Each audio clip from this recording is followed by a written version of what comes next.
Hello students, I am Pavitra and today I will be discussing different types of nervous actions.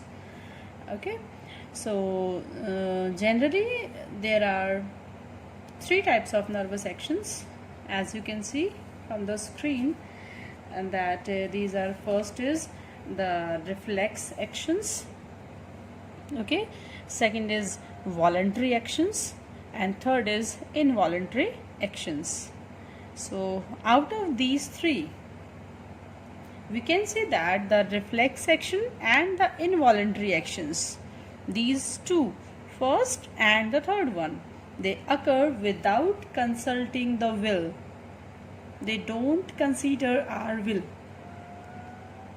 Okay, and this way we can say that the reflex actions, they are automatic, mechanical, and immediate responses to a harmful stimulus, generally harmful, like jumping out of the way of the bus and pulling the hand back from the flame. We suddenly do this. So whenever we are just feeling anything pricky, we just stand up.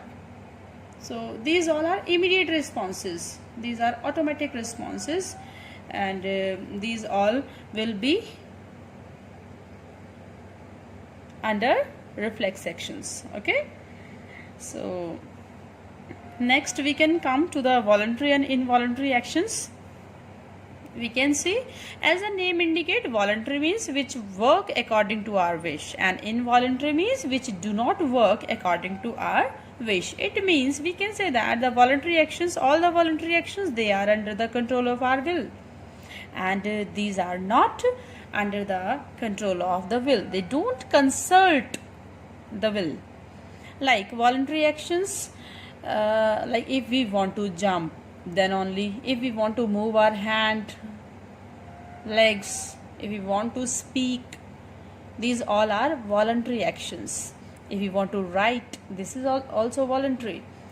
And involuntary is like which is not under the control of our will, which will keeps on taking place, like the working of the internal organs. It will be coming in the few next points. So you can see that voluntary actions, these are performed with the help of striated muscles. Striated muscles, as you should know, that these muscles are generally present in the limbs and the face. Facial muscles are also striated muscles, and our legs and hands, they are having striated muscles. So the movement of the limbs, generally they come under voluntary actions. So same way in involuntary actions, these are performed with the help of smooth muscles. Means wherever the involuntary actions will be taking place, that organ, that body part must be having smooth muscles, and where the smooth muscles are present, these smooth muscles are present generally in our internal organs like lungs, heart, kidney. All these internal organs and many more are there in the body. They all are having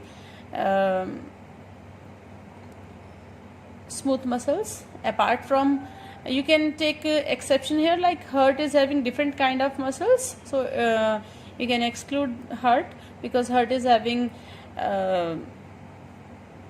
cardiac muscles. Okay, so apart from heart, you can take other examples for easy understanding, like kidney, or alimentary canal, lungs, all these. So we can take it as third point, like they are connected with the function of the external organs, and they are connected with the functioning of the internal organs. So this way we can say that voluntary actions are totally, they are in our control. If we want to jump, if we want to move our hand, if we want to write, if we don't want, that all will come into voluntary actions. But involuntary actions, like if we want to stop our lungs to perform, they will not stop according to our will.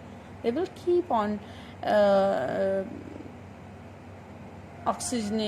they will keep on doing oxygenation work. So they are not in our control. So this way we have completed these two but this reflex action is in detail in our syllabus, so let's do it. We can start reflex actions. So reflex actions, they were first discovered by Marshall Hall in 1833. Fine. And this reflex action word, this reflex word came from a Latin word reflector, which means to turn back, which means to turn back. Okay, so we can, means even we have heard, like whenever there is any sudden response, sudden and automatic response for a particular stimulus, that is reflex action of the body. So that this way we can define a reflex action as it is a nerve mediated, automatic and involuntary, and obviously it is spontaneous response to a stimulus acting on a specific receptor. Fine. It is not involving any kind of will, so there is no consultation of the will. So it is a proper definition of you can see properly, it is a proper definition of a reflex action. Fine. This topic is very much important for class 10, and you have to do it in detail.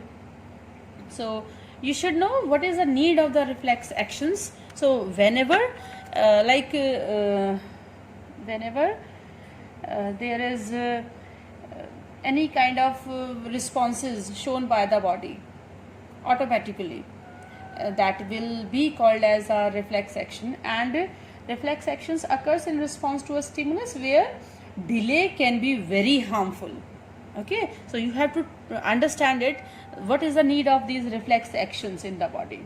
So whenever the response to a stimulus is means that has to be very fast in milliseconds, so there only reflex actions are needed. Fine. Like on being pricked or coming in contact with a very hot surface or flame, the hand is withdrawn even when the pain is perceived by the brain. Fine. So other examples of reflex action you can take even the wider opening of the pupil in the dim light, and when we come in under sun, then it expands. Fine. So salivation when the food is eaten, and secretion of digestive enzyme when food reaches a particular region of the alimentary canal, that automatically starts. So how it is happening automatically, that is all due to reflex actions taking place in the body. And sometimes you must have noticed, like sweat, nowadays we must have experienced as it is too hot, sweating during exercise and sweating in the hot weather as it is going on.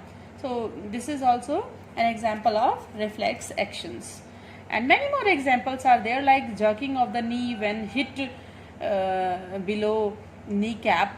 So all these are the examples of reflex actions. So now we have to understand this in the detail. We have to understand the mechanism, how it takes place, what is the path, and who controls it, either brain or any other part of the body. So that we have to understand now. So let's move ahead with the topic. First we will discuss about the reflex arc, the path of the reflex actions. Okay, so let me start it.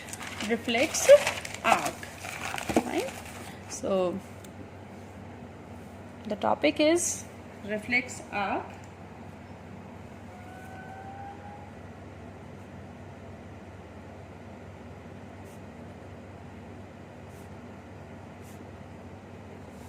Fine.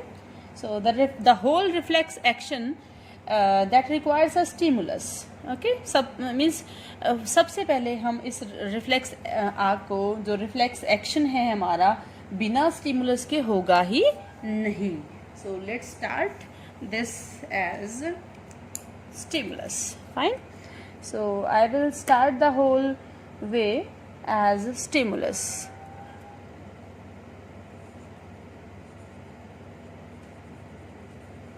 Fine. So if there will be stimulus, then Next is receptor organ. Receptor organ is a very first part. Then from receptor organ a sensory neuron must be sent. Okay, I should write here.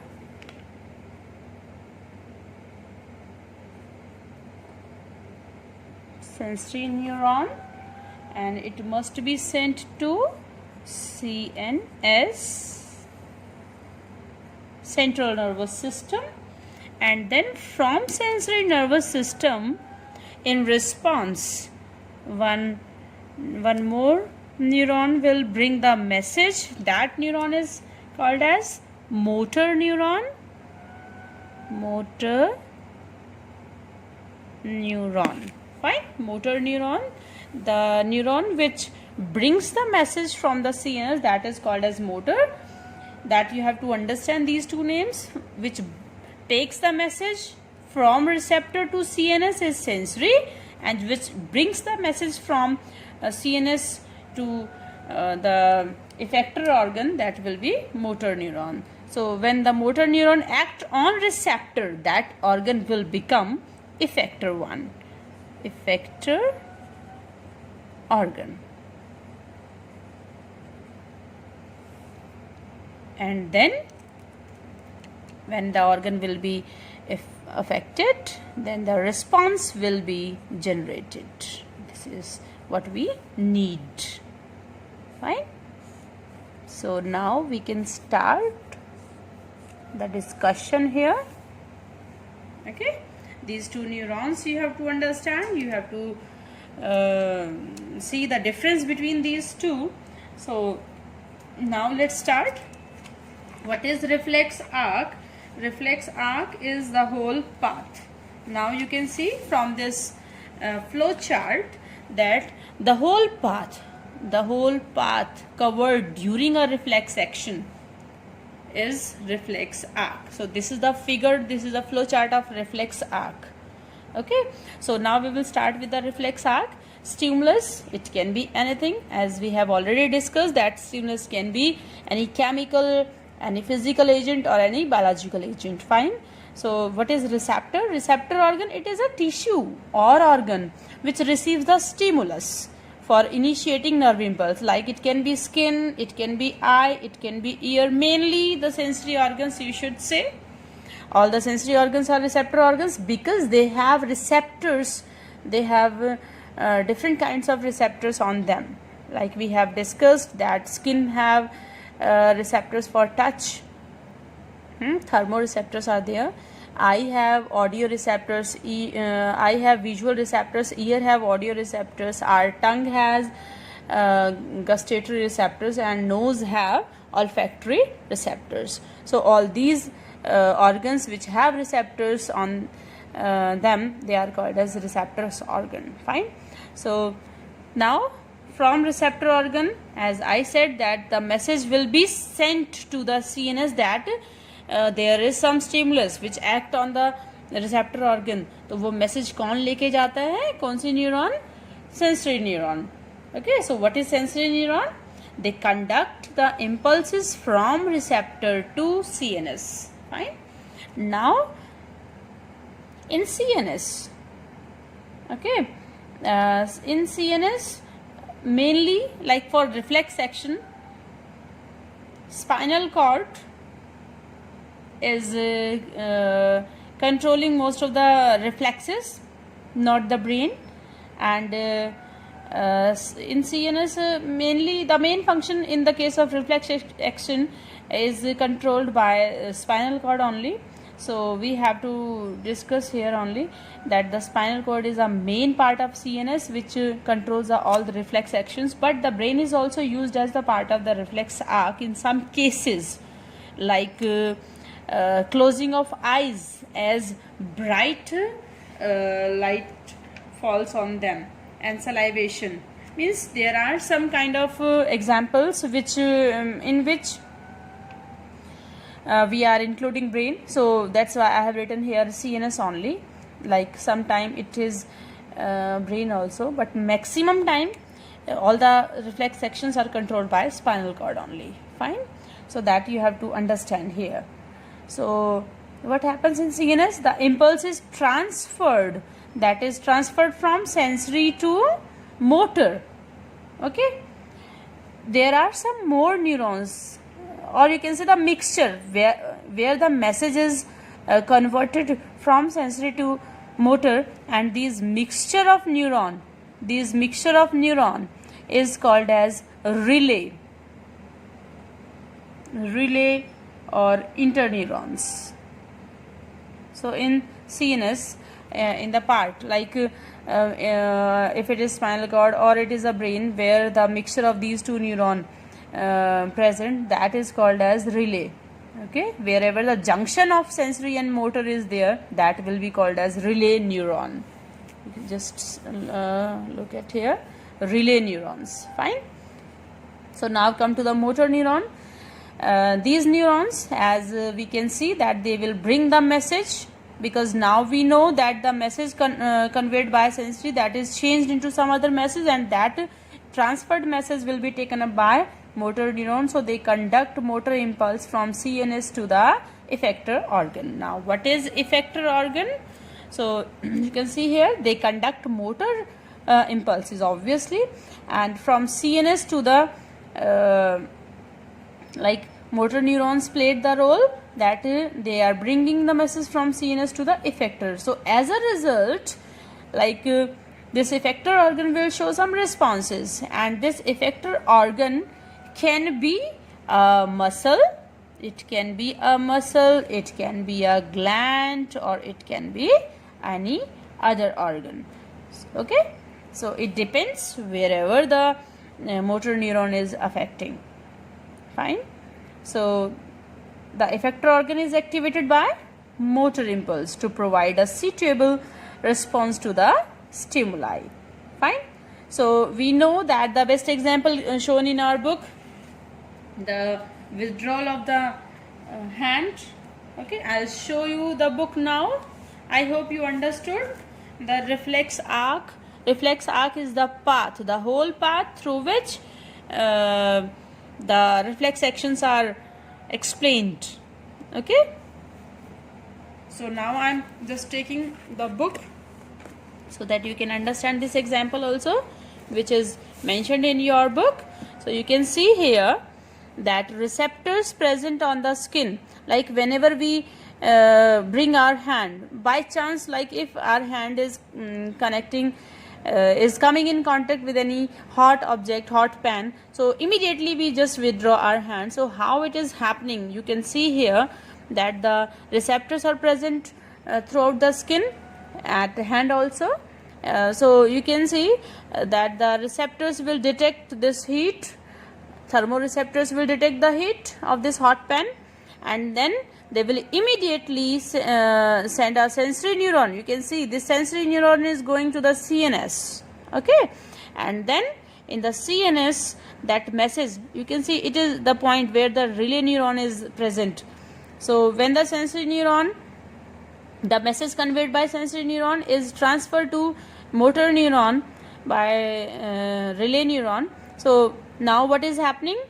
The message is transferred with the help of relay neurons present in the CNS, and now the message, one more message in response to the sensory neuron, one more message is generated, and that will be taken up by motor neuron through the same path, and then this motor neuron will affect the same organ. Now we will call that organ as effector organ, because now we have a message from CNS in the form of motor neuron. So now there will be a message that you have to remove, you have to withdraw the hand, otherwise you will get harm. So this whole message, like we are understanding it, so it is taking time, but it take milliseconds. Otherwise, if it will take time, then you will get harm. So this is the specialty of all the reflex actions, that it will not take much time and it will protect you from different kind of injury. So this is all about reflex actions, and I hope you understood. Many more examples are there. okay, of reflex actions, but the best one which is mentioned in your book. So the whole path is called as reflex arc, and this sudden response due to which we are withdrawing our hand, that is called as reflex actions. These are controlled by CNS, and generally all the you can say that most of the reflex actions are controlled by spinal cord, but in some cases brain is also involved. Fine. So I hope you all understood what is reflex action, what is reflex arc, and what are the different components of reflex arc. Components are receptor organ, sensory neuron, relay neuron, motor neuron, effector organ. That's it. So I hope you all will understand the concept. Thank you.